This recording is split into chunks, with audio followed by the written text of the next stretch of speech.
I think it's very entertaining. I do. But I love music. I love to hear the voice, the human instrument.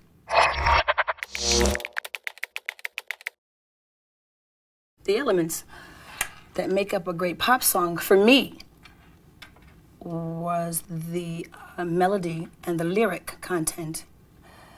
Whether it be about love strong or love weak, love in between. It talks about the ups and downs and experiences of love, basically. Love gone bad, love gone good, love indifferent. It's just, it's got a melody and a song, a story to tell. Let's talk about the early days of MTV. What are your earliest memories of MTV? Do you remember when you first saw it, what you thought? Yeah, I remember that I couldn't get on.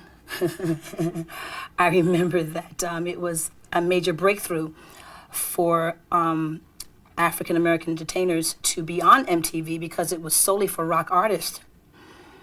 I remember Michael Jackson making a very big breakthrough, and then Tina Turner, along with myself and Bobby Brown and a few others that were major breakthrough artists on MTV. But I do remember the hassle of introducing black artists to MTV because, let's face it, was solely for white artists at that point. It was primarily a rock station. Well, yeah. And then, Jimi Hendrix is dead. It's only black rock and roll artist. Right. You mentioned Michael. I think he's really credited with really breaking down the color barrier. Yeah. Why do you think that's important, or what are your thoughts on that? Well, I've always had this thing about, why does it always have to be a breaking ground for people who are just totally gifted and talented? I would think that because of the talent and the humongous talents that African Americans and other artists, who are Caucasian Americans have, why should there be a breakthrough on MTV? I didn't get it. But again, you have to be outstanding to break down the walls. And Michael and a few others are outstanding. So, it was cool. It's very cool. Were you watching the channel back then, or were you so busy with your early work in your career that did you get to see it much? Sure. MTV was a must-watch. It was a must-watch because we were watching the growth and the progress of what this music television station was going to do, and everyone knew it was going to be huge and large and in charge. So what we had to do was watch the format to see if we could fit in or see if we could break it. So we did both, basically. Let's talk about some other early MTV artists. Yeah. You recently worked with George Michael. Yeah. On the duet. Yeah. Do you remember his videos from his days in Wham? Oh, yeah. Wake me up before you go. Sure. I do. Were you a fan of his music then? I was, yes. I thought, he was very cute and adorable and very poppy, very catchy, The George Michael, 5 or 6, 7 years from that point, from Wham, was totally different. He grew up and became this phenomenon, who talked about things that people really didn't want to talk about. What did you think of his solo work? What did you think of him breaking away from, it was kind of risky, I would assume, but what did you think of his solo work? Anytime you break away from a group, it is risky, unless you are the group. And let's face it, George Michael was the group. So him breaking away and doing a solo thing was, not a surprise, but, definitely a phenomenon because he took off like, just skyrocketed. His first big solo success was with a video and a song called I Want Your Sex. Mm-hmm. And despite its pro-monogamy message, it caused this huge uproar because it debuted on MTV just as the AIDS crisis was making headlines around the world. But do you remember that period? What do you remember about that? And how people reacted to his video and his song? Well, I think we have to remember that it was the first kind of big impact of AIDS. It was like, wow, what is this thing, what are we dealing with here, this HIV virus thing, and I'm sure George Michael didn't have an in on whether AIDS was going to be large, and in fact, it was. I don't think that he did a song, to oppose it or, be in opposition of it. I think his song came out and then there was this AIDS thing, you know what I mean?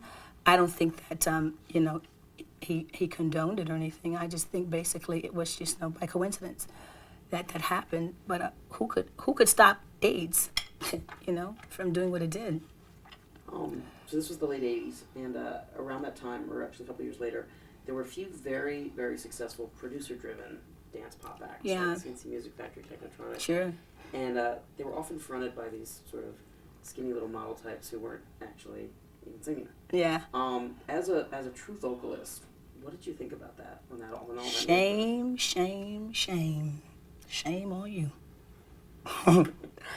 Yeah, because, I know of, for instance, CNC Music Factory, Martha Wash was the singer on that record. And when we saw the video, we saw a very, cute little dark-skinned child singing the song, which we knew it wasn't her. I certainly knew it wasn't her, because I know Martha Wash from years ago, and the woman can sing, and you can't mistake that voice. So to me, it was like, well, wow, you made a hit song off of this woman's voice. How come we can't see her? What's the big deal? Because she's a heavy-set woman with a beautiful face and this gigantic, fabulous, tremendous, rock-kicking-ass voice. What's the problem? Is it the image situation? Well, today I know that there are beautiful, big women who can sing, and we love them.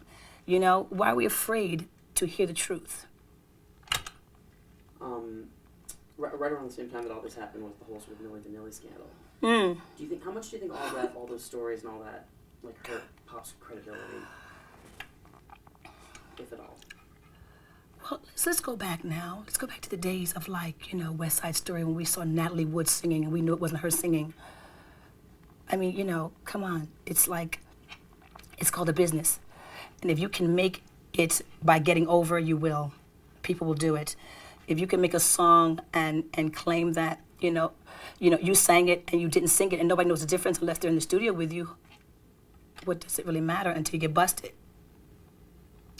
I feel bad for those guys. And they got busted. Point blank. Busted.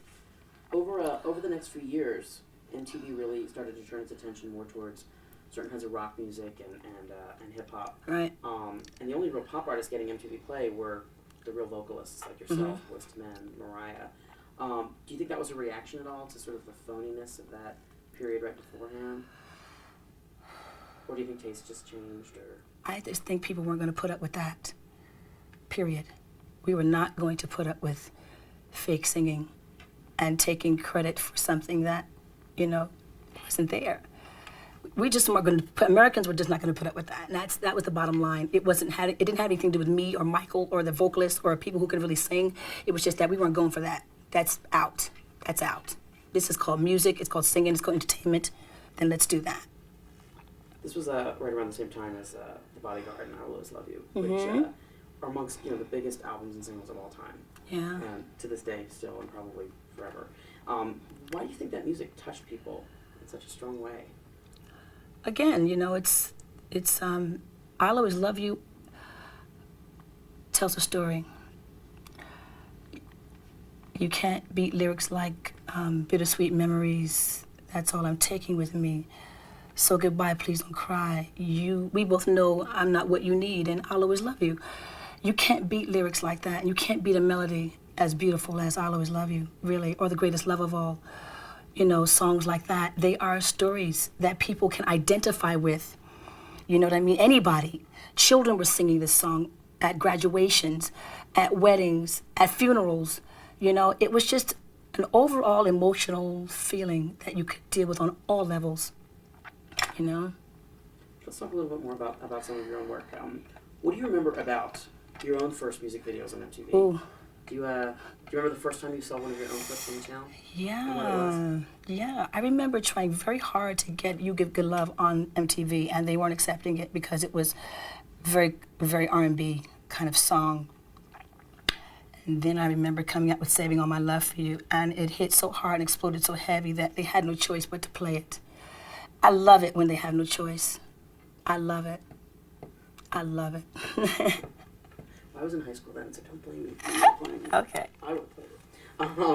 Okay. How important do you think MTV, once, Saving All My Love For You, and then How Will I Know, which was just huge on the channel. Yeah. How important do you think that was into, taking your career, to another level? We're talking about, we're talking about around the era of Madonna and the Prince, you know, Michael Jackson, Bobby Brown, and the whole, you know, the image was starting to become very imagey. You know, it was the look, it was the hair, it was the makeup, it was the way you moved, the way you danced, the way your mouth sang a song, you know what I mean, the way your head moved, you know. All those little gestures and things became very important for video purposes. You know what I mean? The radio, you know, like they said, the video killed the radio star. Well, it kind of happened, you know what I mean? It really made, we had to be visual. And MTV made us be visual. So we had to pull it off, really. Looking back on all your videos, do you have any favorites or any you're totally embarrassed about or anything like that? That you wish you hadn't done it that way? Or You know, there's just one video, and I love it, but my daughter looks at it and she goes, "Mom, that's you?" And it's how will I know? I looked the craziest. I had on like all kinds of hair colors mixed in with other hair. It was just wild. It was very Euro, because I did it in England.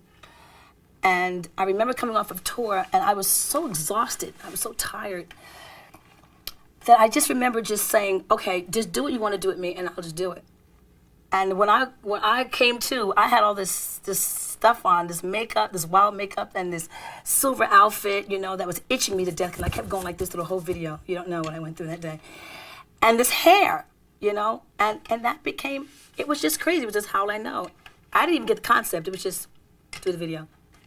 That was very embarrassing at some points. You mentioned your daughter watching some of your clips. Yeah. Does she ever watch MTV? Do you let her watch MTV? No, I don't.